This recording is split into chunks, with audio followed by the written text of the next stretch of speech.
The further a society drifts from the truth, the more it will hate those who speak it. Every government that ever banned this book made the same mistake. They proved his point for him. The Soviet Union banned this book in 1950. They called it anti-communist propaganda. That same year, an American school district challenged it for being pro-communist. Same book, opposite accusations, same outcome. That contradiction is not a coincidence. It is the entire point of the book. To understand why, you need to understand who wrote it. George Orwell was not writing from a comfortable desk. He was dying.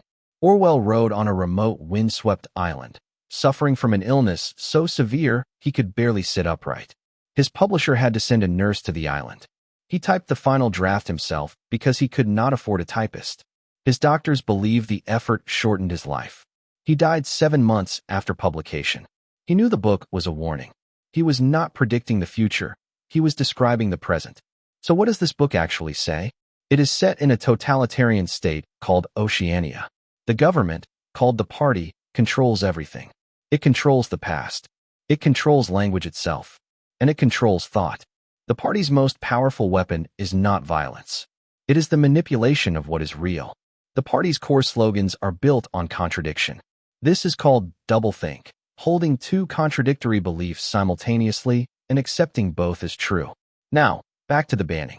The Soviet Union banned this book because it was a satire of their regime. Big Brother was a direct reference to Stalin's cult of personality. The Ministry of Truth was based on Orwell's own experience working for the BBC during wartime. Soviet dissidents passed secret copies between each other at enormous personal risk. They found their own lives inside its pages. The Soviet Union did not just ban the book, they tried to rewrite what it meant.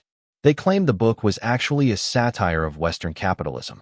A government that rewrote history, claiming a book about governments that rewrite history, was actually about someone else. Think about that for a second.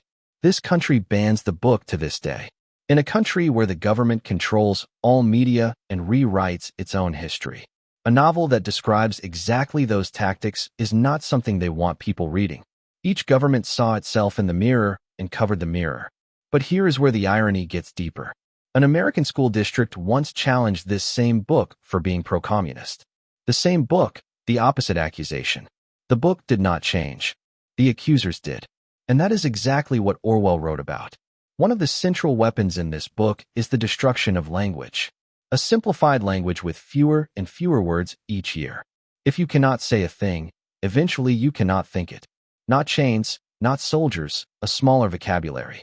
A whistleblower revealed mass surveillance of millions of people without their knowledge. Sales of this book spiked by 6,000% the week after the revelation. People were not reading it as fiction anymore. They were reading it as a field guide.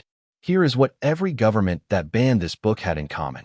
They all controlled information. They all rewrote history. They all punished citizens for thinking the wrong thoughts. They were not banning a story about totalitarianism. They were confirming it. He wrote from a dying man's bed on a cold island at the edge of the world. He was racing, not toward fame, toward a deadline he knew was coming. He needed to finish before the world he was describing became impossible to describe. And then he died, and then the governments came. And they did exactly what the book said they would do. Every government that ever banned this book understood it better than most of its readers.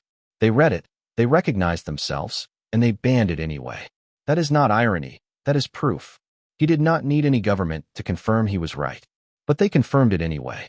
The question he left us with was never about Big Brother. It was about us. About what kind of people allow power to become absolute. About what happens when language is stripped of meaning. About what happens to truth when power decides what is real. He finished the book, sent it to his publisher, went into hospital, and married from his hospital bed. He died 3 months later. The book he typed from his deathbed is still in print in every country that will allow it. The governments that banned it are mostly gone. The book remains. And so does the question it asked. Who is watching? Who decides what is true?